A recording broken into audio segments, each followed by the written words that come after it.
Welcome everybody to another episode of Head to Head Sports. I'm your host Brian Parker, along with my co-host Mr. Randall Hargrove. How you doing, sir? Good, brother. Just getting situated here. Had to run in from a long day in the office and Uh, just sat down. What's yes, going sir. on? Man, it is all good over here.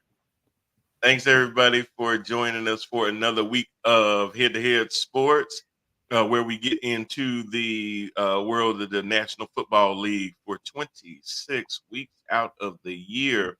We are streaming live and direct on Amazon Fire TV, Roku TV, Facebook Live, X. We are on LinkedIn Live, and we are also on YouTube TV. All the TV platforms, all under Empower TV, the letter N, the word power. Please check us out. Join in. If you go to YouTube, also make sure that you like, share, and most importantly, subscribe and help page, and the viewership definitely helps with the algorithms and everything else. We absolutely appreciate that. And as always, guys, if you are definitely an enthusiast that likes live music, always go to um, the page and check out the group Kendrick Colt, which Ran leads when he's not doing his day job or head to head sports for that matter.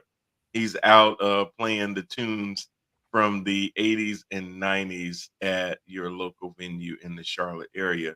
Where y'all gonna be next, brother? We have two shows for the remainder of the year. The next one's up in Tropicana, which is the Lake Norman area. That one's going to be on the 2nd.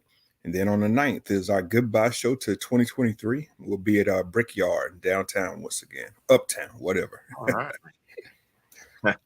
Jermaine Parker says the best N word. That's true. In power.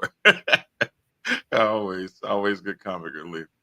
Welcome everybody for joining. We do appreciate it, and join in on the conversation as always as we talk about Week 10. Can't already believe that it has been 10 weeks out of the 18 in the National Football League, Rand, and we'll have some games to talk about where you just scratch your head and you say, "This is why you play the game." You can't play these games on paper because on paper, a lot of these games and these records would be totally different than what we actually are presented with. You just shake your head. You're right, man. And before we get to the games themselves, I'm an avid follower of local sports radio here in Charlotte. Mm-hmm. I read a lot of media, and I hear a lot of news that's on the radio, and read in between the lines of a lot of things that go on here locally, especially concerning the Hornets and my Panthers, my main two loves here locally. I could tell you guys right now, Frank Wright, his seat has gone from warm to hot. Yes. Hot. It's hot. The word out, Tepper is extremely dissatisfied with his performance, extremely dissatisfied with even the emotion shown on the sidelines during games. Um, there's no type of leadership that's being found on the sidelines when things go wrong. It's just a bunch of guys kind of sitting there sulking and waiting for the game to be over with. Mm-hmm. Tepper is dissatisfied about that. He's dissatisfied about, of course, the record, and he's dissatisfied about the development of Bryce Young. Mm-hmm. Um, Word is out. Of course, you're not going to read this anywhere, but just word is out in the tea leaves that if this is not turned around drastically by the end of the year, Frank Reich's out the door Yep. in year one. Year Mm-hmm. one. Yeah. Yeah. So I was just putting that out there and wondering what have you heard about it? Have you heard anything along those Well, lines? it's funny you say that. There was a article that I saw today that kind of intimated what you said. That it was posed this way. Um, Tepper isn't happy with Reich and may get rid of him after one season. And the question to the article was, would he consider bringing Steve Wilkes back? And, my question is, well, hell, would Steve Wilkes even want to come back? I know it's home and all, but um, you know, here's the thing. I also saw, and I had posted it on my Facebook, where there was a march on Mint, where fans basically were going to go down in front of the stadium and basically protest and show their dissatisfaction. Yeah. Um, you know, the good thing about Panther fans are we're not Steeler fans. We're not Cowboy fans. Hell, we ain't even 49er fans. We don't expect the pie in the sky from the team. We love it. Even when we had our Super Bowl run last, everybody was ecstatic and everything else, but our expectations are normally pretty modest as a fan base, meaning that we just want to see progression. We want to see a good product put out there. We want to see where it looks like we have competent people at the helm making decisions that actually look like the team is attempting to move in the right direction.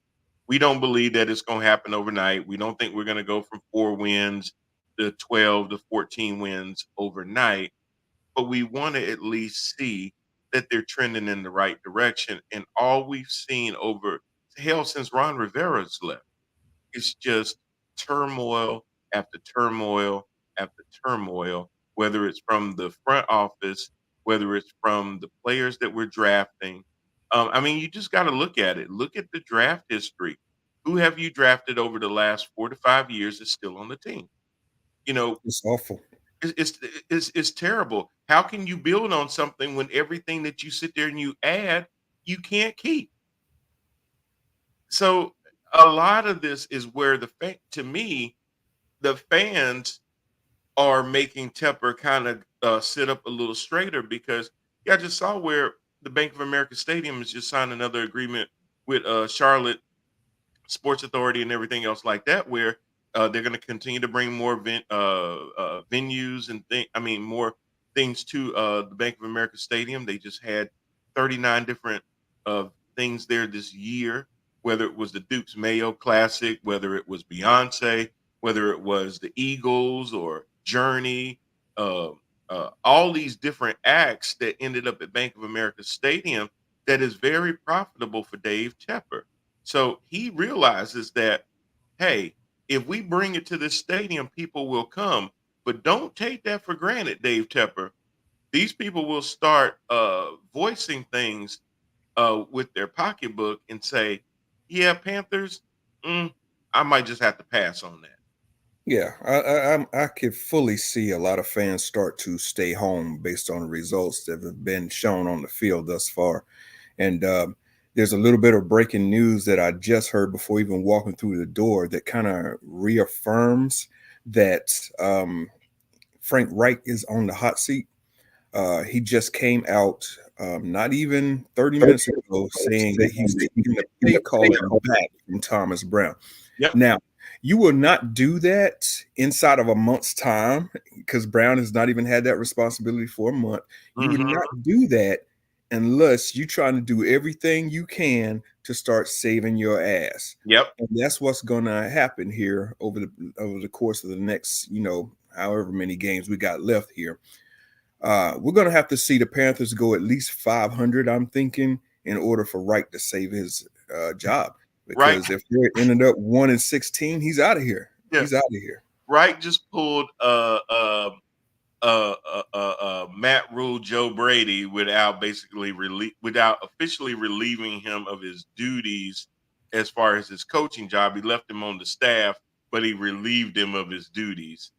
So he basically did the same thing without firing the guy. Because what you're basically saying is that, hey, I gave it a try. It didn't work. See, Dave, I tried to let somebody else call the plays and it didn't work. Well, now, yeah, you just made that target that was already on your back even brighter because what you basically said was either one or two things. Because number one, Dave Tepper didn't hire Davis. You did. Yeah. So it still goes back to you because what you're basically saying is I didn't hire the right guy. Mm-hmm. And if I can't identify who I need to have in those positions to run the offense, defense, special teams, the positional coaches and everything else, then maybe you aren't the guy to be the head coach. So a lot of times these guys like to deflect and make it seem like, well, and I never understood this anyway, Rand, because I'm under the presumption, and I know it's a strong presumption, but I'm pretty sure that they have meetings all week long where the head coach gets together with the offensive coach and they go through the offensive schemes. They look at the plays that worked in practice and they script their first couple of plays, whether it's the first 10, 15, 20 plays of a game, and say, these are the plays that were most effective in practice. These are the ones that we're going to run because we saw that they were executed very, very well. So they have like they don't just come out there and whiff it. They know kind of what plays are going to run, whether they run power left, power right, and that kind of thing, the variations of the play. The setup is the same, the packages are the same. That's why guys know what packages they're involved in. So as they make substitutions in and out of those packages, they know which packages they're supposed to be playing in. All those things are kind of predetermined. So if the head coach and the offensive coordinator are meeting, the head coach and the defensive coordinator are meeting when they talk about different defensive schemes, when to run the nickel, when to run your base defense and change up and things like that. If you're the head coach, you kind of already know what schemes you're doing and everything. So it's not like this offensive coordinator is going rogue. He basically had your approval on the plays that you were running before the ball was even kicked into the air. Yeah, it's still his responsibility. It Yeah. all falls back on his responsibility. So, Right. he's taking these play calls back, and he's going to do everything he can do to save his job, is what he's saying between the lines. But what he's saying publicly is he's saying that he is going to do everything he can to right the ship because he feels bad about what's going on. It doesn't take a genius to know that Frank Wright is on the immediate hot seat, man. And it's getting warmer by the week. This offense is one of the worst in the NFL.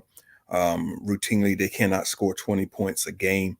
And that's not going to get you victories, especially with the injuries that we have on the defensive side of the ball.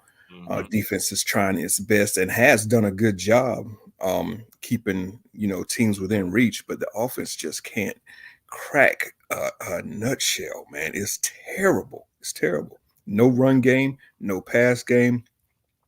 When you look at the route tree of the receivers that are running, and this is another thing that's kind of interesting. I think that the Panthers had a good offensive set game one where receivers were going deep, trying to, go downfield 20 some yards and stuff like that. They saw the struggles of Bryce, so they come up with this ankle injury that pulls him out in game 3. You see that Andy steps in and he's running that same offense to a lot more success than what Bryce was doing, hitting those 20 yards downfield. I think he completed I know he completed 30, might be close to 40 that game because he passed a whole lot. But the thing I'm getting at is just the fact that when they brought Bryce back in, the whole offense was scripted down to something that they felt could benefit his skill set and would cause him not to struggle so much. So now you're looking at the wide receiver routes, and it's awful. I'm talking like go 5 yards down the field, turn around. That's a wide receiver route. Run 10 yards out and go find a pocket in the zone. That's supposed to be a route. It's terrible. But all of that under Frank Wright. The problem is that the receivers can't do explosive routes because they'll run them in vain because then they'll turn back around and he's on the ground. Yeah. Or he just throws it out of bounds because he can't find nobody. Right. That's going on as well. But all of that is on Frank Wright's watch. So it's uncommon for a head coach to be fired after year 1. But if he doesn't win another game, I mean, what's the sense in bringing him back if this team is 1-16? Yeah, because at the end of the year, whether your team just won the Super Bowl or whether your team is going to get the number 1 pick in the next year's draft, every team, whether it's with their players or the coaches, have exit interviews. They talk. Hey, how things go?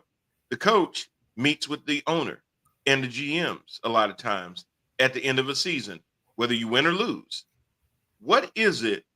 Now, Frank Wright could have said a whole bunch of stuff to get the job in the initial interview, but what the hell is he going to say at the end of the year that's going to instill confidence in the owner to say, yeah, we can really look forward to a real good year next year?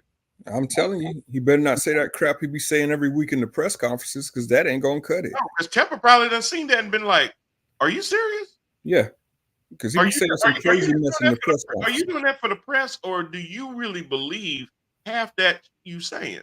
Exactly. You just talked about it last week, talking about he's never thought about benching Bryce. Come on, you Like it know never, getting damn well. it never crossed his mind. Yeah, it never crossed his mind. You know, getting damn well. Shoot, it should cross your mind better than some of these cross routes these receivers been running. Hell, Yeah. it should have not just crossed your mind. It should have been a slant route, a post, a skinny post, an X clown. It should have been a whole lot of crossing in your mind. A double cross, a triple cross. Yeah, hell, not only did it just cross me once, hell, it crossed and it came back. I looked at it again. Now, whether you pulled the trigger on it, remains to be seen. Yeah. But that like that, and here's the other thing about Frank Wright, y'all. He was the very first quarterback that the Carolina Panthers played. I mean, played on the field. So somebody that understands the position, ain't saying he was that great at it, but he's played in that position, should know good and well when you got a quarterback back there that is just above his skis right now. Doesn't mean that he can't develop into something, but my opinion is the longer you leave him back there, you're going to ruin him. Yeah, I agree. Yeah, he could have ended up being something, but if this is what you were going to let this kid evolve into, why the hell did you even get rid of Matt Corral? I mean, that's what you already had. Mhm. I mean, damn, I want Jimmy Clausen right now. Yeah, You got me wanting Jimmy Clausen. It's starting to remind me of the Jimmy Clausen days, to be honest. Yeah. You got a quarterback that just can't complete a pass more than 10 yards down the field. Yeah. And that's just not going to be the offense that works in a modern day NFL. You got to throw guys open. You got to anticipate being open. Have 14 completions and have under 200 yards passing. Yeah, you can't do that. You know, I saw during the last game, one of the craziest stat lines, and it just shows just the struggles of the offense. The Panthers had a 15-play, 50-yard drive that ended in a field goal. 15 plays for 50 yards, B. That's insane. It is insane. That is literally, was that 5 yards a completion? Come on now. Come on. You can't do anything with that. Anthony says what Ron Rivera seat is burning. I have to call 911 every Sunday because the seat is burning. Yeah, he's done too. He's a dead man walking. Jermaine says ain't nothing gonna change, so he's gone. Free Steve Wilkes. Anthony says you can have Ron Rivera back if you want. No, thank you very much. And then Anthony said, and Anthony, I will expound on this a little bit. Whose idea was it to get Miles Sanders? Well, look, Miles Sanders had a great, and we talked about this last week. Miles had a great year in Philly, but and like Rand said last week, but now when you see DeAndre Swift basically being Miles Sanders 2.0, you realize that any back damn near could get behind that offensive line and have the same kind of production. It was hard to determine how much of that was the line and how much of it was Miles Sanders. Now, I will say this. If the Panthers' offensive line was as dynamic as Philadelphia's, that Miles Sanders that you saw in Philly, you may kind of see that guy a little bit more in Carolina.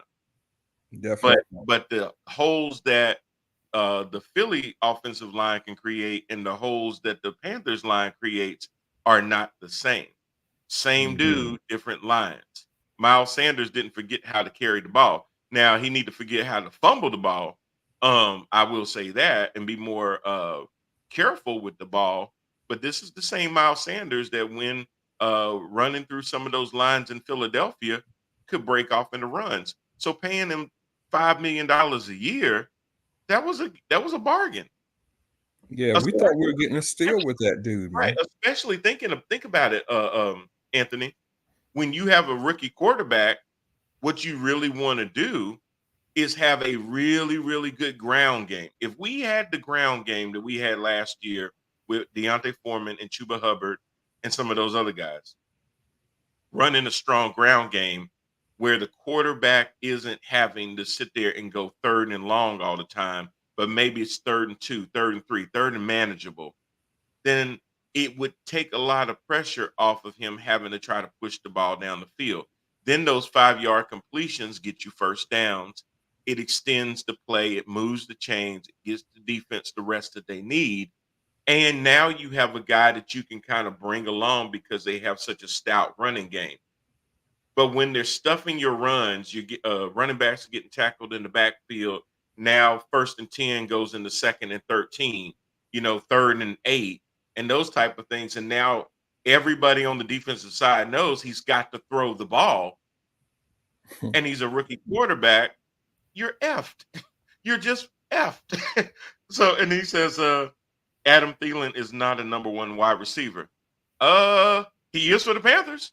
He's for the Panthers. And it's crazy because, I mean, you're right, Anthony. He's not a number 1 anymore.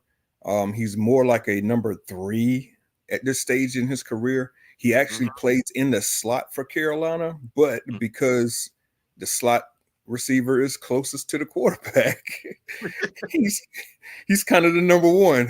Right, because as soon as that ball gets in his hands and he got to get rid of it extra fast, who's open? The slot receiver. The slot receiver. He's looking for Thielen all the time. The outside, you ain't even think about reaching the outside receivers. They're wasting their time running routes. Chad Milburn, Shirley McGriff, how y'all doing? Thanks for joining. So, yeah, when you think about football and everything is about timing. Who do I have time to go to? You got to go through your progressions. Slot is normally going to be the first one open. You're going to have a post route. You may have somebody going deep on certain routes and stuff like that. You would have to go through your progressions. Thielen gets a lot of the balls because his route is the shortest route. He's the closest to the quarterback outside of the running back if the running back does any kind of screens. So Adam Thielen is the number 1. If you look at his yards production, he's the number 1 receiver. Would he be the number 1 receiver on the Saints? No. Would he be the number 1 receiver in Tampa Bay? No. Nope. Would he be the number 1 receiver in Atlanta? Hell no. Mm-mm. But in Carolina, yeah. When you got Terrace Marshall, Jonathan Mingo, no. You got Laviska Shenault, you got Black Bear, you got all these other guys that are out there on the field. You got Tommy Tremble, you got Ian Thomas, you got Hurst. No, it's Adam Thielen. Yep. Adam Thielen, even though from a speed standpoint still doesn't have it, he still knows how to get open. But would that serve the team better if he was the number 3? Yes, because when they signed him, I assumed he was going to be the number 3. I just figured, hey, when it's that 3rd and 10 play and you need old reliable out there, maybe he'd be the guy to come up with that magical first down, not the guy that's sitting there getting you these 3-yard catches, 4-yard catches, and stuff like that. That wasn't his game, even when he was a number 1 receiver. Yeah. So he's turned his role down, but because of the inability for the quarterback to find other receivers, whether it's he's holding the ball too long, they're not giving him time to pass it. In my opinion, he's too short to see through all the passing lanes and things like that from time to time. All of those now make Adam Thielen your number 1 quarterback. Yep. This is this offense is just a gigantic mess right now. Yeah. And as you're watching the games, it's just I use the word interesting for lack of another word. It's interesting to see the breakdowns on every single play that Bryce drops back.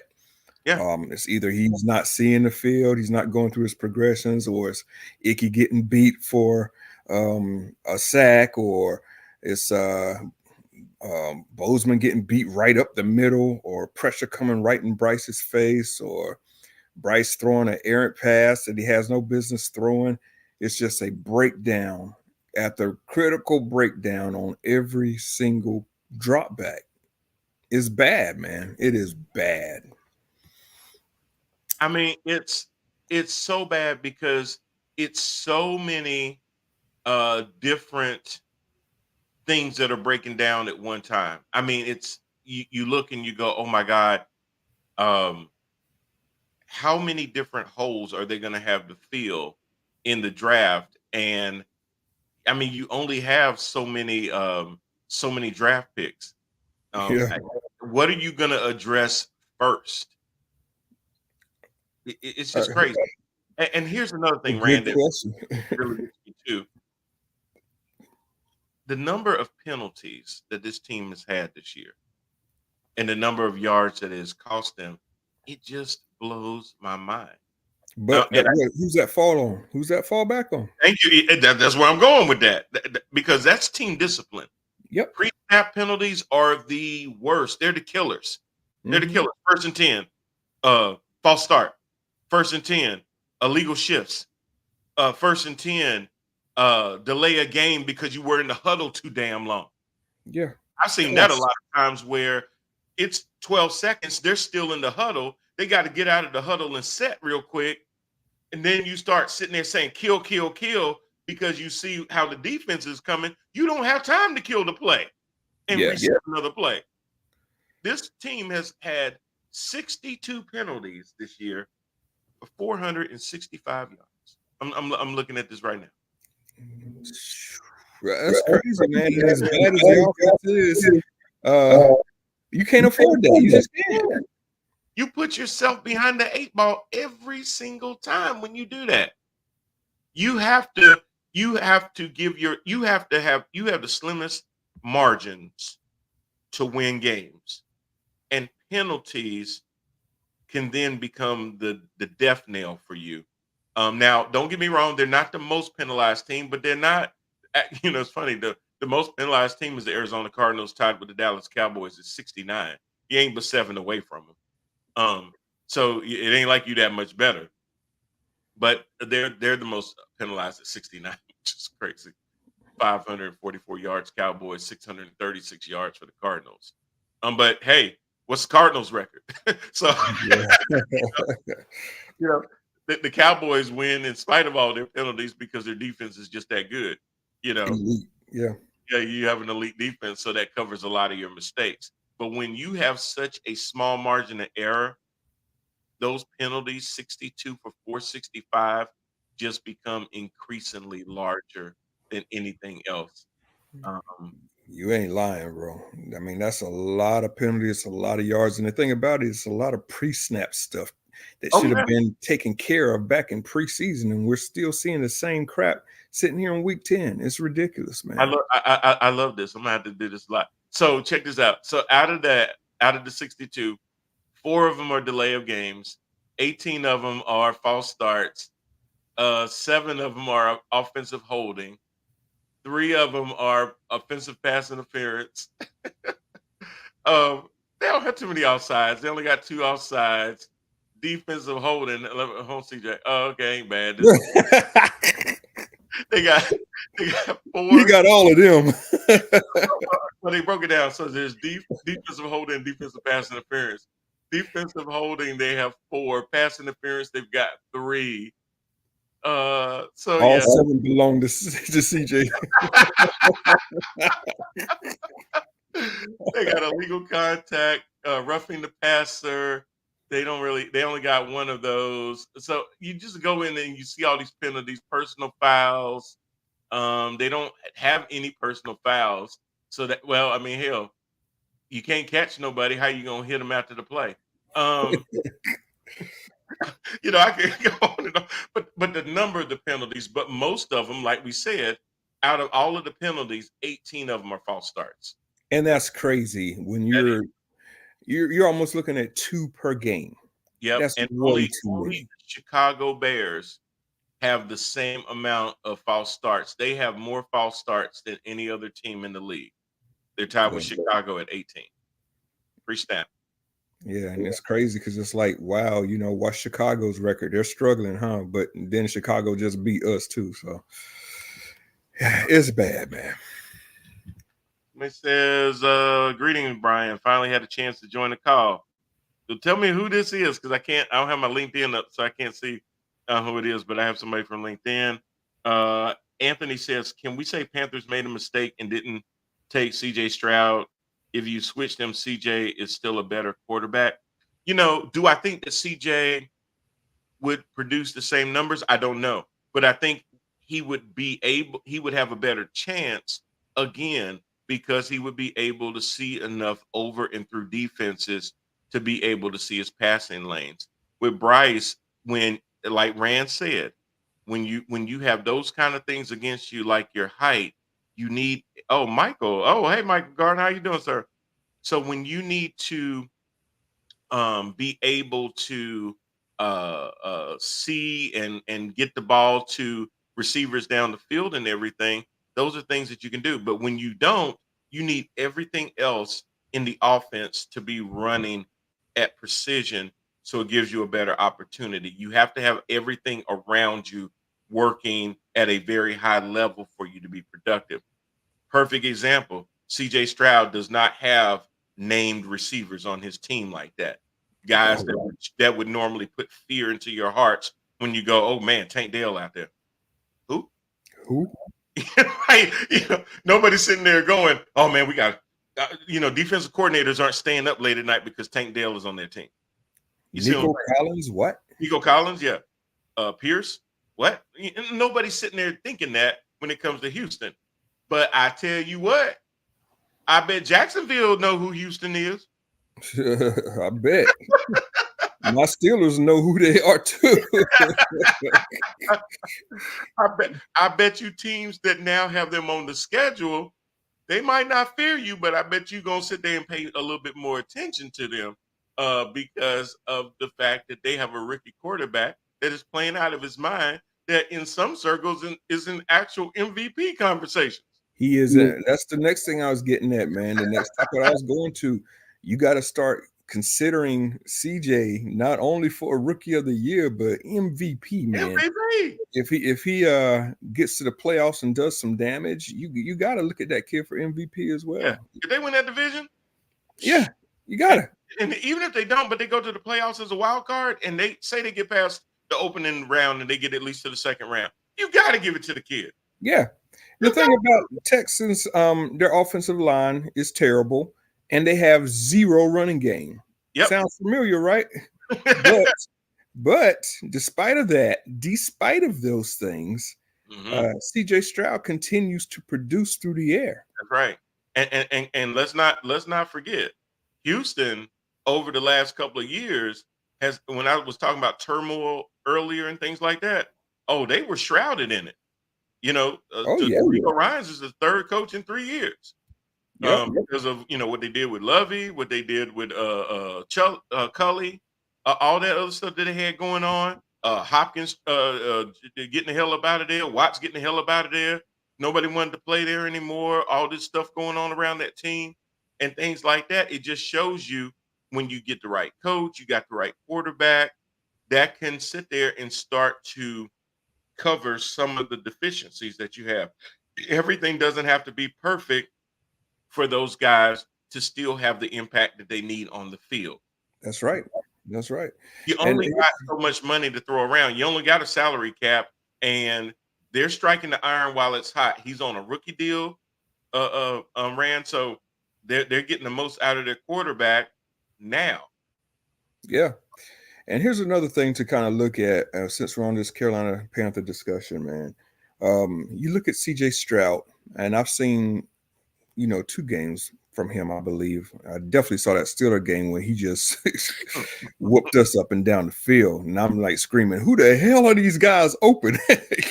Because I didn't know the wide receivers back then. But anyway, CJ confidently comes up to the line, barking out signals, calling people, putting guys in the right positions. He has them in line, right? You look at their coach, and he's, same daggone way. You go to Pittsburgh, you see Mike Tomlin. Tomlin ain't gonna take no junk, no slouching, no bad route running, none of that. He's gonna pull you aside and chew you out on national TV, right? You come to the Carolina Panthers, you got timid Bryce. You got timid Frank over there. You know Frank ain't gonna chew nobody out. He's Nope. just kind of standing there with everything that's going on, looking like a deer in headlights. Are you really gonna be intimidated by Bryce Young chewing you out for anything? Hey, he just sat there and looked across the field last week and said, Joe Burrow. All right, bet 30-27, we win against the Bengals. Yeah. Dude has no fear. He may sit there and say, hey, I'm on the field with Joe freaking Burrow. There go Jamar Chase over there. Man, there go Joe Mixon over there. Wow. But you know what? I belong here too. That's right. Prove it. You have to be a dog in this league, and that's where I'm getting at. In certain positions, especially quarterback, cornerback, head coach, you got to be a dog, man. You got to be a loud, vocal leader, and we don't have that in Carolina, and it's a glaring weakness for us right now. As a quarterback, to be that poised and polished in your first year. How did y'all miss that in the interviews, Panthers? When this kid sat down and talked to you. Now, don't get me wrong. I'm not saying Bryce didn't give you that feel too in the interviews and stuff like that, but it had to be closer than what it really seems like but it just seemed like it was predetermined. It was going to be Bryce. And I'm just seeing too much from CJ to believe that should have been a lot closer of a decision for y'all to make. Absolutely. Yeah. I think they based everything on that stupid test. Yeah. Now they're really paying for it because they did not trust their eyes. Jermaine says Panthers could have the top 5 picks in the draft and still go under 500 next year. Oh, definitely. They can't evaluate talent or coach them. And Jermaine, that's actually well said. They can't evaluate the talent, and the ones that they get, they can't coach them. How do you know? Because then they go somewhere else and they ball out. Yeah, true. I mean, Amen, I didn't see more DJ Moore sightings this year than all the time he was in Carolina. Yep. I mean, did he just learn how to play football, or were those years at Maryland didn't happen, or what? So, yeah, it's almost like you come to Carolina. It's it kind of remind me of the school bus. The school bus that used to pick us up in the morning had a governor on it, so it can only cap out at about 40 miles an hour. But then you get on them damn activity buses at night after the football game, and they done took the governors off them things, and they be howling down the interstate. You can hear it just sitting there because they don't have the cap on it anymore. Well, they the activity bus when they leave Carolina, but they definitely the school bus while they in Carolina. Yeah, no doubt. How's Foreman doing? You're right. Good. Right. Probably glad he's gone. Like, man, I started wondering if, sometimes like when you're in a bad relationship, sometimes you start going, damn, is it really me? And then you get out of it and then you realize, damn, I'm doing a whole lot better. It wasn't me. You know what? I better stop because I'm kind of in that situation right now. But so doing so much better. Man, you start going, dang, man, that was holding me back. I didn't realize it until I got out of it. Woo! Sometimes it take a notary and a judge, but thank God. So anyway, we go into the Panthers some more, but let's cover some games that just happened too, also in the National Football League. Rand, I just got one question. Here's the headline for Monday. What the hell is wrong with Buffalo?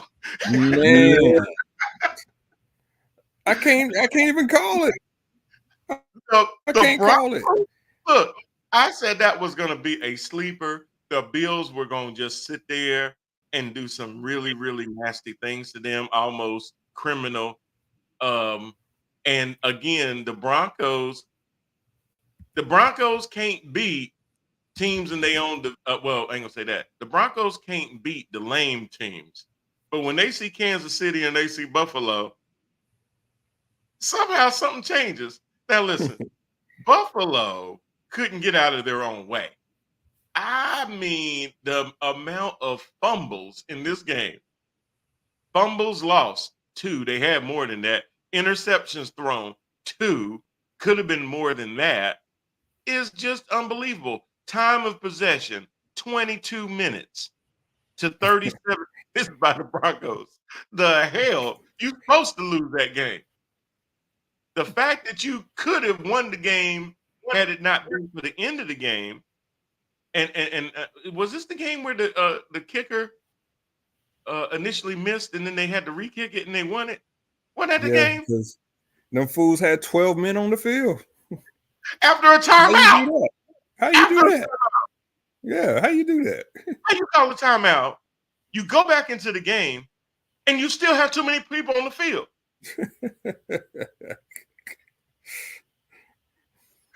Sean McDermott, what's going on, bro? You know what? You better stop taking all the players the Panthers get rid of. I don't know what's going on up in Buffalo. Y'all got to stop. Michael says some hope for Bryce as compared to other rookie quarterbacks. Yeah, Michael, I saw this too. Trevor Lawrence, 3 wins his first year. Joe Burrow, 2 wins. Kyler Murray, 5 wins. They even had some other quarterbacks on there where they showed that their record after the first 8-9 games was similar and things like that, and they were able to turn it around. I just think that, and with Kyler is just as short, if not a little shorter, but Kyler's ability to scramble with his legs caused defenses to have to look in that backfield to make sure his ass still back there. Yeah. Bryce is still there because it was funny because I was watching one of the games with my wife and I said, watch this. He going to take 3 steps and he just going to stand there like a pinata. Mm-hmm. Waiting to get hit. And sure enough, you see him down. You see him take hits. You see him have to throw the ball at the feet of people because he can't find somebody open. The difference is that when Kyler see that they about to come for him, he do what we used to call in the old days, he would book. That means he get the hell gone out of there real quick. That if you gonna get a piece of me, you gonna earn it today. Yeah, that's right. You're gonna be out of breath. By the time you even lay a hand on me, you're gonna walk back to that huddle. They don't do that with Bryce. They knock him down, they get up, they muscle manning and everything. Yeah. Because they didn't have to do much but get past Icky, and they got him. And here's the thing, too, I'll say about that. You mentioned Lawrence, Burrow, and Murray. So all 3 of those guys in their rookie season at least showed promise. So they might not have gotten a whole lot of victories, but they showed a lot of promise with a lot of deep downfield passes, a lot of spectacular passes. Well, I was going to say that, too. They didn't lose a lot of the games because of their play. Yeah, there's just the stuff around them. But we've seen very, very little of that from Bryce. I've not seen one deep pass he's completed all season long. Yeah, I saw one. It was very recent. But it's talking about that slant play over the middle that went for, I want to say about 50 yards, but it was like a slant play over the middle. Yeah. It wasn't a bomb or anything. Yeah. Let's hope Frank Wright does not have Jimbo Fisher's agent. And then he says, agree, Rand. So that, yeah, but it's more to it than that. Have you seen Bryce look so comfortable in the pocket where when it makes me think about when guys in the NBA talk about the game slowing down, the basket looking bigger, I can't miss. NFL players talking about the game slows down in my head where I'm processing stuff and things just are coming so naturally and easy to me. From a guy that things were so natural and easy to him in college, do you see that same guy back there? Looks like the same guy, but how comfortable do you see Bryce when he's back there? He's throwing the receiver sometimes too early because he can't wait for him to get out of their break. They're running their route and they haven't even gotten out of the break. And by the time they turn around, the ball's already whiffed by him because he's not timing his routes because that clock in his head is going too fast because he knows he only has 1.5 seconds to get rid of that ball, which is really not enough time. Jermaine says, I say this with all disrespect. Bryce will not be a good NFL quarterback. Jermaine? I already disrespected him. I already called him a bust weeks ago. Yep. He's on record for saying he's a bust. He's a I bust. won't go as far as bust, but what I will say is he's an average NFL quarterback. At best. Yep. That's all I'm seeing. And see, to me, that's gonna make you a bust. Because when you are the number 1 overall pick. That's right. We don't draft average. You're right. So you can't be mediocre. That's You're why right. Baker Mayfield gets all the heat right now. You're right. Everything that Baker's doing in Tampa, you're supposed to be doing that because you were the number 1 pick. You ain't supposed to be on your 4th team if you were the number 1 pick. That's why Carson Wentz is sitting there working for Amazon Fresh, wherever he's working at, bagging groceries. Because you can't be the number 1 pick and be on your 4th NFL team, and every time you sit there and have a 280-yard game, people sitting there on the daggone water cooler sitting there talking about C-Ran. You was the number 1 pick, bro. C-Ran. See what? See what? You know what I seen? I seen Cleveland. I seen Carolina. I seen LA. And now I see Tampa. What else you want me to see from a number 1 pick? He a bust. It ain't the same. If he got drafted in the 3rd round, the 4th round, and that's what you get, and he Josh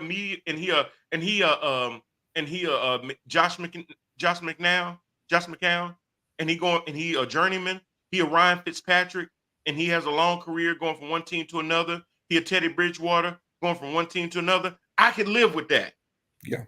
But when you tell me that you traded your 9th overall pick to Chicago to get that shit, that stuff right there. Tell them how you really feel, B. And he ain't a bust. Look, if they go to the Super Bowl next year, I will sit there and stand butt naked at Mint and Graham and hold a sign up to say I was wrong. I'll be right there beside you, but it ain't gonna happen. You ain't gonna happen. The fact that that ain't get to the NFC Championship game, and I'll do it. Yep. So many people make excuses for a quarterback all the time. We hear it with the Baker thing. If he only had this, if he only had that, we heard it with Sam Darnold. If he only had this, coordinators has he had? Yeah, that was different. Just excuse after excuse. So many times when you just tear away all that, a player is who he is, man. We heard the same thing about Tannehill when he was in Miami, and then he showed a little bit of promise in Tennessee, but goes right back to the same old Tannehill that he was in Miami. Dude. A player is who he is in this league. Yeah, because by the time he gets to the pros, all that development and stuff is done. Mm-hmm. It's like trying to teach a 27-year-old man stuff you should have taught him when he was 13. He is who he is to his fabric. Yep. You can sit there and play around the edges with him, but he fundamentally is who he is. Jermaine says, "Amen, brother." Have you ever thought that his play kept the Panthers in a game? Not for 1 minute. No. Hell no. Not at all. What kept the Panthers in any game is the defense. Period. And after you wear him out, third and out. Oh, he just threw a pick. We gotta go back out there. You get ready to put your helmet on the little stick, and you turn back around. He doesn't throw. Bring it in, guys. 4-3. Need my 4-3 out there. But they say all the right things. Oh, he's such poise. He's a great leader. He's good in the huddle. I don't need you to be good in the huddle. I need you to be good when y'all break out that huddle. Right. You could be sitting there sharing recipes in that huddle for all I care. When you get out that huddle, I need to see something. Because whatever y'all talking about in that huddle didn't mean a damn thing. It's doo-doo. It's crap. Stop. Maybe don't go back to the huddle no more. Just be like, why are we getting in the huddle? Why is it a secret? They seem to know what we're doing anyway. Right. We might as well call it out in the line. Don't even waste the time. Why waste it? Go ahead and line up and be like, I'm throwing it to you. Go 5 yards downfield and turn around because that's what they know you're going to do anyway. Be there, so go ahead. Because they still got just as much chance to get it as if y'all was in the huddle. So just save the huddle, man. Maybe you'll say some of them delayed game penalties. Like, oh God, y'all. I gotta get off the Panthers because I could just rip into them even more than that. But that was just crazy. Somehow we were on the Bills and got back all the way back over to the Panthers all over again. So it's too damn easy and too tempting for me.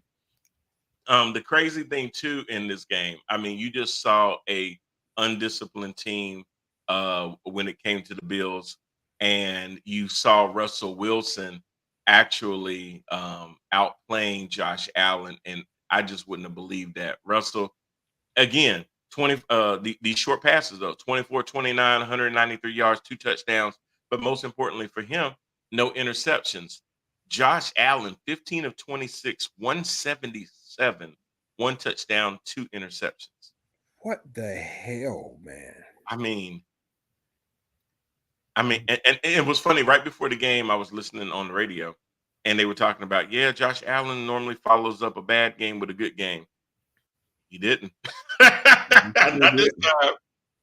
Not this time. You see good Josh, bad Josh, but you just never know which one's coming up. And if y'all get into the playoffs, Buffalo Bills, you can't have bad Josh just showing up at the wrong time. He's got to have more consistency than that. But you remember, B, what I was saying earlier in the season about that closing Super Bowl window. Yep. That window is closing, man. They've had their run. They got close, but no cigar. And now that window's starting to close. And we'll see. But yeah, their whole thing is that we got a certain amount of time to do this before either New England gets better, other teams in our division gets better. The AFC as a whole was supposed to be such a dominating conference. I tell you what, the AFC is a dominating conference, and we thought it was going to be the AFC West. But man, that North. Now look, you'll feel it. I mean, your Pittsburgh Steelers. I said it last week. I'm gonna say it again this week. This is the ugliest winning 6-3 team that I've ever seen in my life. They win. They just continue to find a way. And you look at but you know what? It ain't watchable. It's watchable for me, but I can understand how it would not be for you. You gotta watch it. But when you talk about Kenny Pickett, 14 of 23 for 126 yards, I can't watch that. I can't defend that now. You can't defend it. I can't defend it. The only good thing was watching Jaylen Warren sit there 15 carries for 101 yards. Young Buck is just churns, man. You can now. I can watch that if I know all Kenny gonna do is hand it off to him. I can watch that. But watching Kenny laboriously throw the ball 14 times for 126 yards, not in a half. The whole game. But you know what, man? They didn't bring in Trubisky. He played for the whole game. No touchdowns, no interceptions. It's just I can't defend it.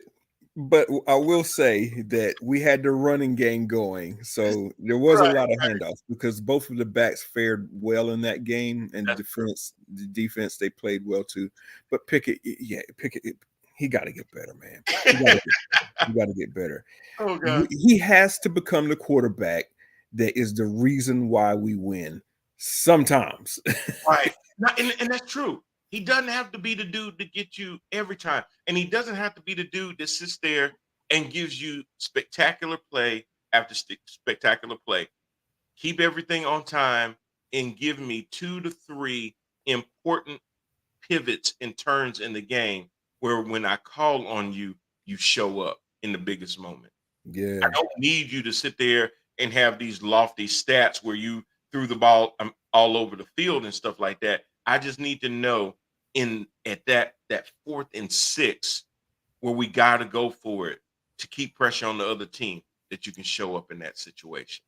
Yeah, and it's weird because he was doing it last year as a rookie better than he's doing it this year. Maybe it's the whole sophomore slump thing. I don't know, man, but he got to break out of that. I mean, you got Deontay Johnson, you got George Pickens. Just really want to see what these guys can really do because I think that we're not using them fully right now. and I don't really know why. Yeah. I don't know why. But They get open and they get missed. This has got to be cleaned up come playoff time, or it's going to be a quick exit. yeah. Yeah. I mean, If we but even get there, because I mean, season ain't over. no. But hey, if they win just 3 more games, Mike Tomlin is assured of another winning season. I already know where you're going because it's already went through my head too, bro. I'm just Yep. like, damn, they win 3 more games. Omar Epps still ain't out. Y'all can't tell me y'all don't think he look like Omar. He look like Absolutely. Omar. He Omar daddy. He got to be. So yeah, y'all need to put them on Maury and see how this works out. Yeah, Watch Mama run backstage. I've been doing my little countdown. If Pittsburgh could win 4 more games, I think we could get to the promised land. Yeah, it's going to be very competitive. Yeah. The standings, and I didn't even bring up the standings for this week. Normally, I have that on. Oh, here it is. So yeah, your standings right now in the conference, and it's tight. You would think it would be because of the Bengals. The Bengals are now in last place in the conference because of that loss to Houston.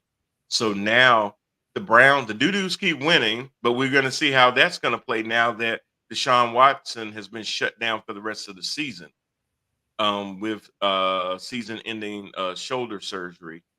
Yep. So now that I don't think that's going to bode well for the Browns, to be honest with you. Oh, heck no. So now it's a 2-man race to me right now, where the Ravens are 7-3.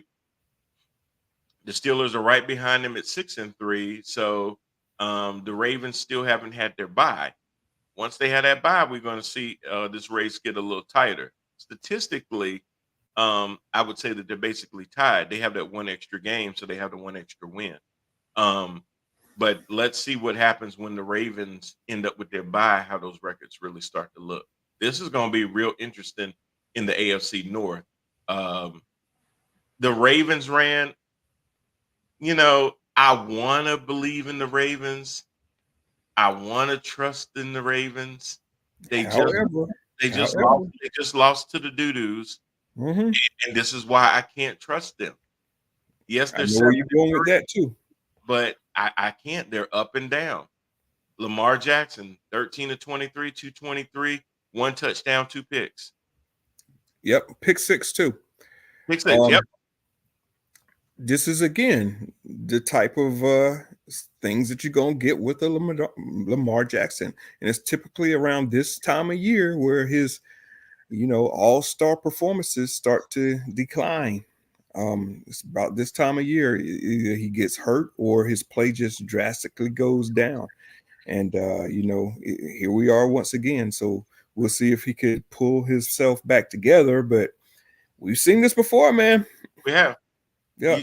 You see all of these fun stats for 17 games, and then when playoff time comes, it's a different team. So Ravens fans, it's not that I don't want to believe, but I've seen this movie before where they compile all these wins during the regular season.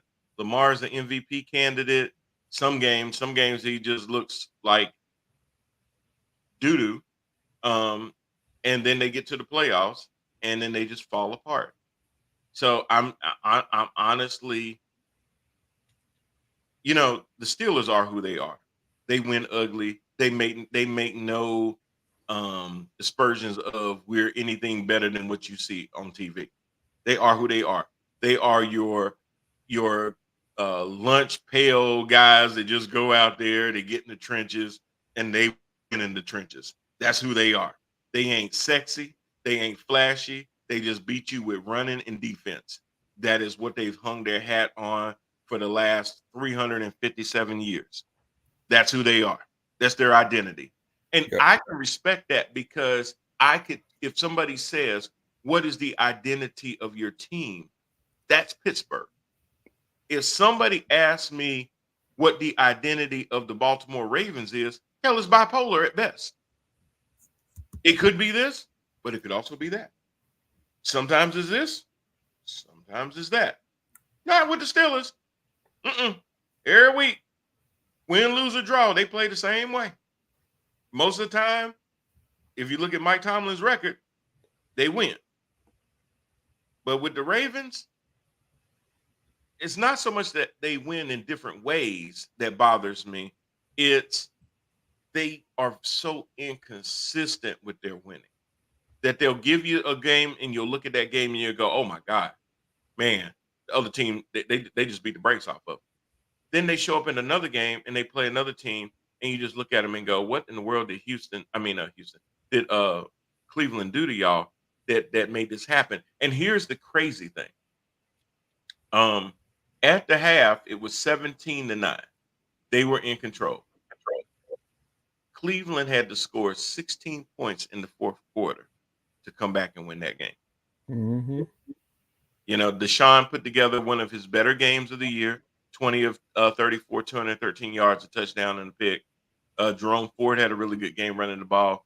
Amari Cooper, Jerry Jones, I don't know if you saw that. But Amari Cooper, 6 receptions for 98 yards.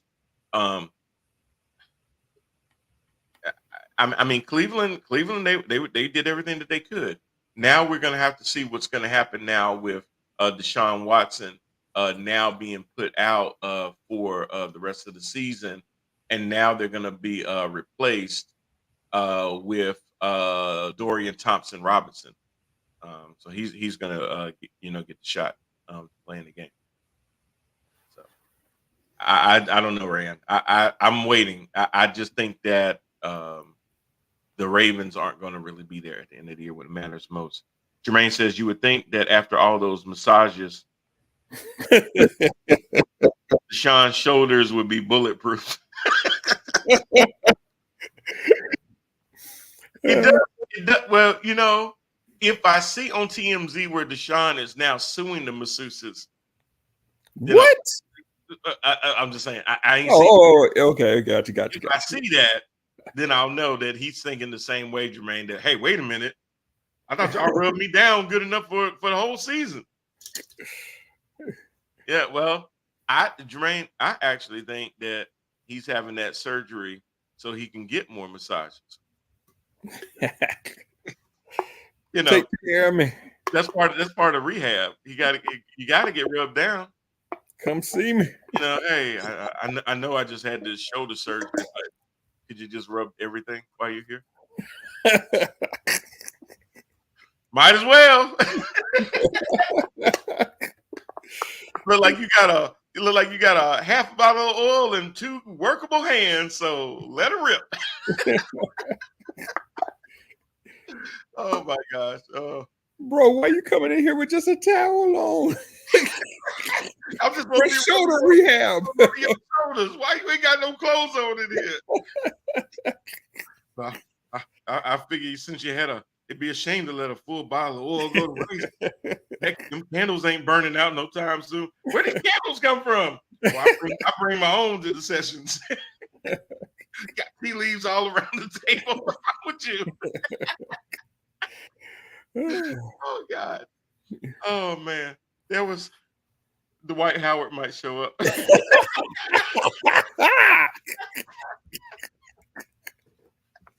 Oh man, wouldn't doubt it. Will Smith too. Oh God. Oh. Yeah, this show is definitely devolved.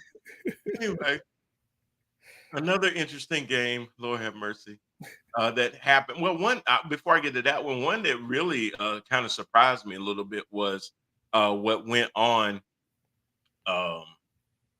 in Jacksonville.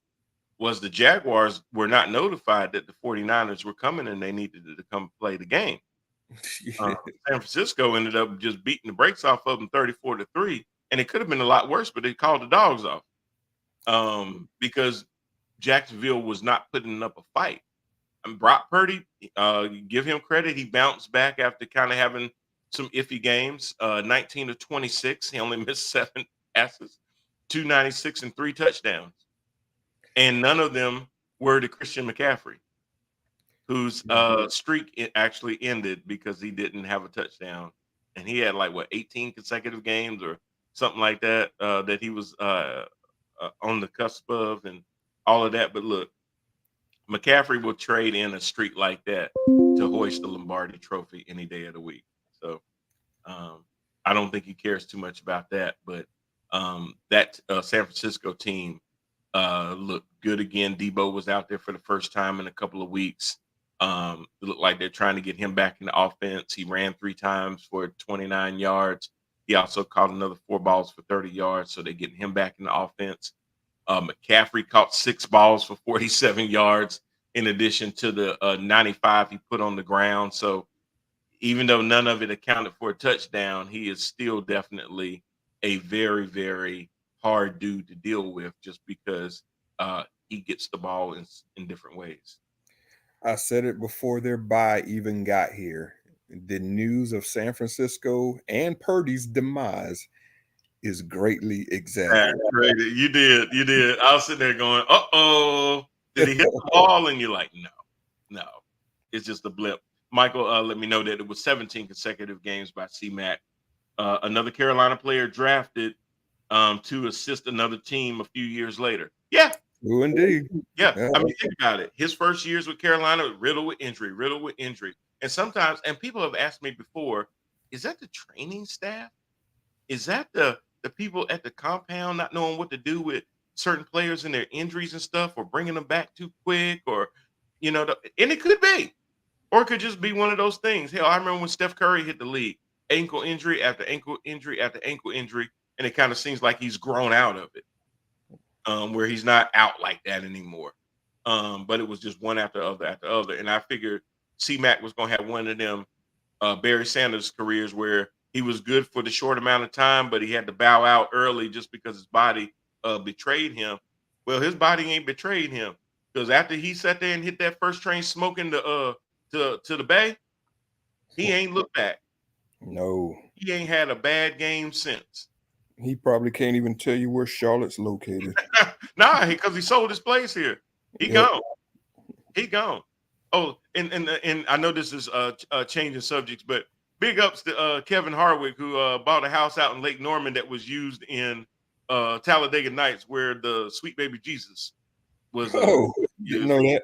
He just bought that house for $6 million out there in Lake Norman. So that was pretty funny when I saw that yesterday on the news. The Sweet Baby Jesus house.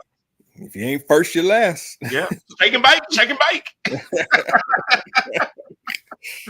Michael says, bad play calling for C-Mac. He's not a straight up the field player. Michael, there's tape out there. Rand will tell you the same thing. I, for the longest, has said C-Mac left, C-Mac right, C-Mac straight is not how you use him. His daddy was a dadgum receiver. He learned how to run receiving routes. I'd always said, if you want to prolong this guy's career, you find ways to get him the ball in open space. He can make people miss, but just doing it via handoff, where basically teams are stacking 8, 9 in a box, daring us to run him straight up the middle, was not going to get the most out of him. Sometimes start him in the backfield, kick your little foot to the back to let him know to go in motion, and have him either run in motion, catch the ball on the screen. Now you're stretching a linebacker out there to have to go out there and get him, or just put him in the slot and make him run slot routes. There were so many different ways to use him, and we found one way, and it was crazy because they ran him on 90% more of the plays that they had out there, but they only used him in one way, and it made no sense. It was kind of like the whole Debo phenomenon. Yeah, he's a receiver, but if you get him the ball in the backfield, he can do a little damage too. So kind of mixing him up. Those guys are what I call football players. They don't really have a position. They're a Swiss Army knife. You just say, go line up over there. Go line up over there. Hell, go in the Wildcat. Go do this. Go do that. And they'll just perform. It was ridiculous the way that we use him here in Carolina, because it was criminal. When he was in Carolina, everybody knew Christian McCaffrey was getting the ball, either by handoff or either by a screen pass. Christian McCaffrey was getting the ball.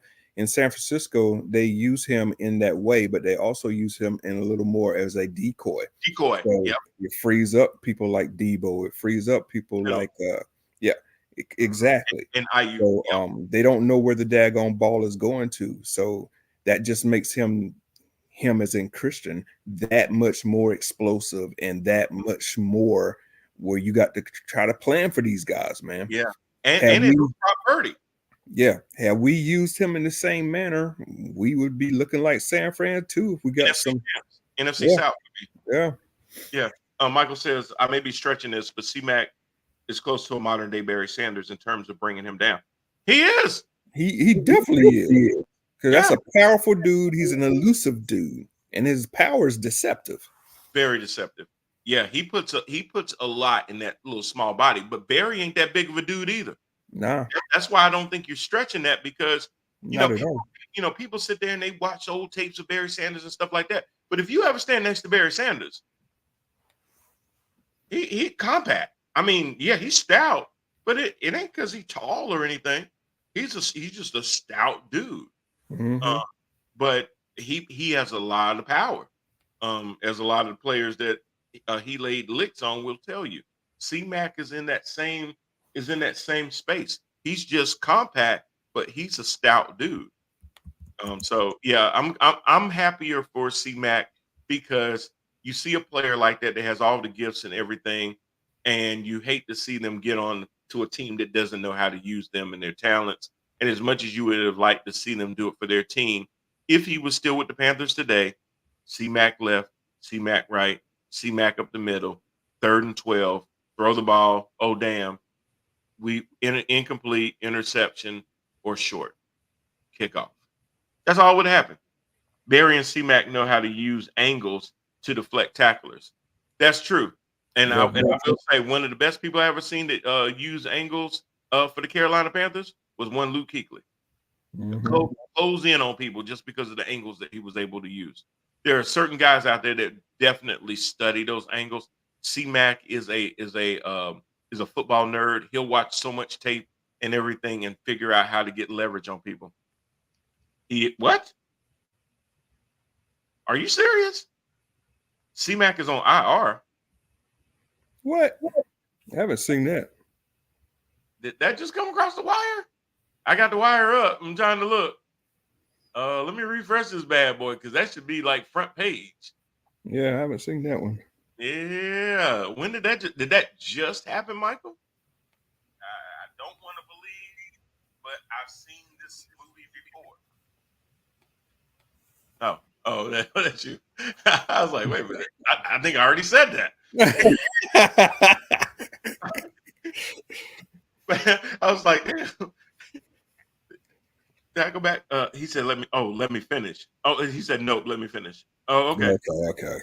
Okay. Whew. Yeah, I was about to say, I didn't think I missed that one. Oh, I got you. When I said C-Mac left, C-Mac right, now C-Mac is on IR. I got you. Right, because they're all coming after him. I got you now. Woo! Yeah, man. I was going to say, okay. Yeah, I got you. That's absolutely right, though, because you're wearing him out, pertaining to how Carolina used him. Absolutely. That's a great point because that's what's going to happen because then now players are going to be able to target you. They're going to say, you know what, we're going to take him out of the game and dare you to beat us a different way. Exactly. And normally that wasn't going to happen. Joe Lowry, what's going on, sir? Welcome to the show. How you doing, buddy? But yeah, man. So just craziness around the league. So the San Francisco 49ers had their way with Jacksonville. Sunshine just did not have any kind of game. 17 of 29, 185, 2 picks. He just had a hard game. He's not on IR. No, what he was saying was I was giving the example of how we underused C-Mac here in Carolina, where basically it was so predictable. C-Mac left, C-Mac right, C-Mac up the middle. What he was saying was, and all that's going to end up getting you is C-Mac on IR because you're using him because you're not putting him in the slot, you're not putting him in motion and things like that, which is what San Francisco is doing. And since he left Carolina on the first train smoking to the Bay, he's had a really, really good year and a half of performances and everything. We were also talking about how he had that streak of 17 straight games with a touchdown that came to an abrupt end, even though they drugged the Jacksonville Jaguars 34-3 this past Sunday. Another one of those games, too, that kind of surprised me a little bit was the Vikings and the Saints. Now, Derek Carr got knocked out of that game. Jameis Winston was actually trying to bring the team back. He threw 2 touchdowns, but Jameis is Jameis. He didn't eat up no W's. He threw 2 interceptions. But what surprised me, Rand, this guy has been on the team his first official start because he came in relief of the concussed quarterback the week before. Josh Dobbs. Did you know that he was a rocket scientist? I did know that just because of my pre-draft stuff I did several years ago with Pittsburgh. Yeah. But extremely bright young man. Man, he only went 23 or 34 for 268 and a touchdown. But more importantly than that, he kept plays alive too by simply running the ball. Somehow we missed the scouting report on this dude. He had 8 runs, 44 yards, and he also ran for a TD. Yeah, that's crazy. Just playing at an extreme high level. Carolina, do what you need to do to pluck this guy away from Minnesota.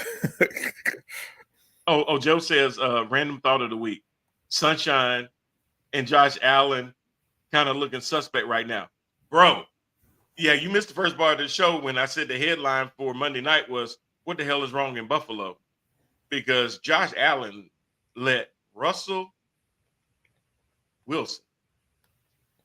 At this point, I was just starting to call him Sierra's husband. I refuse to call him Russ anymore. Only Russ I know is the rapper singer. But he let Sierra's husband go out there and beat him. Now Denver can't beat nobody else, but when they see Kansas City and Buffalo, yeah, Dre. What Russ always say, let's ride. But when he see Kansas City and Buffalo, let's ride. He be riding. If it be somebody else, some other lowly team, boy, they can't ride worth a damn. But when they see Buffalo and the Chiefs, I mean, they sit there and they keep them from scoring. I mean, this is the same team that was just scoring 40 points on teams and stuff like that and just brought them back down. Same thing with the Chiefs. I don't need to think, did the Chiefs even have a touchdown in that game? I mean, they just played the crap out of them. Russ back in the kitchen, apparently. He cooking a little bit. Yeah. A little bit. He was fine. He was finding some receivers and stuff. I mean, yeah, looked a little bit decent. Extended plays with his runs. Did you see the running throw that he made as a touchdown? Or was it a 4th down or something like that? He ain't done that in a long time. So yep. And I guess McDermott said somebody had to pay for that game. So Ken Dorsey, the offensive coordinator, you're out of here. Yeah. Ken didn't throw them picks. It wasn't his fault. Ken didn't throw Ken, if you want to come on back to Carolina, please come on. Yeah. Joe says, yep, vintage Russ. Anthony said, just give Dobbs the comeback player of the year. Hey, I'm ready. I'm here for it. Absolutely. I mean, think about it. He has to keep the Cardinals going with Kyler Murray out. He does that. And then he gets shipped to Minnesota. He's supposed to be the number 2 quarterback. Number 1 quarterback gets concussed, goes in, plays lights out, hadn't had the playbook for 3 days. First full week of practice, comes out, plays the Saints. Saints are trying to keep up with Tampa Bay for the lead in the NFC South, so they definitely have a lot to play for. And he still just plays with these guys. I mean, TJ Hawkinson had 11 catches for 134 yards. Yeah. So it's just one of those things where you're looking at this guy and you're going, man, this is crazy. I mean, they're blocking for him, they're protecting him, they're giving him time, but he's also doing it with his legs. He's extending plays with his legs. Hint, Bryce Young. Right. When pockets collapse and everything, you don't have to stand back there like a piñata. And I know Joe got on me a little bit when I said on Facebook that Bryce Young is a bust. But Joe, if you go back and watch the show, I basically said why I think he is. I bet the Browns mad they should have kept Dobbs now. Yeah, yeah. Now looking at the fact that Mr. Masagi is going to be out the rest of the year, you know what? I'll be honest with you. If Josh Dobbs was still in Cleveland and he was going to be starting the remainder of the games, yeah, that the finish. If the Ravens slip up, I could see the Doo-Doos and the Steelers taking it all the way to the final week of the season. Yeah, because Dobbs is an upgrade over Deshaun Watson, in my opinion. He is. Yep. He really is. Deshaun Watson that we saw with the Texans, we have not seen him yet. Jermaine says Bryce has tiny legs. The wheels on the bus don't go round and round. Our dear Bryce is going to really have to hit the weight room this offseason. I'm telling you, man.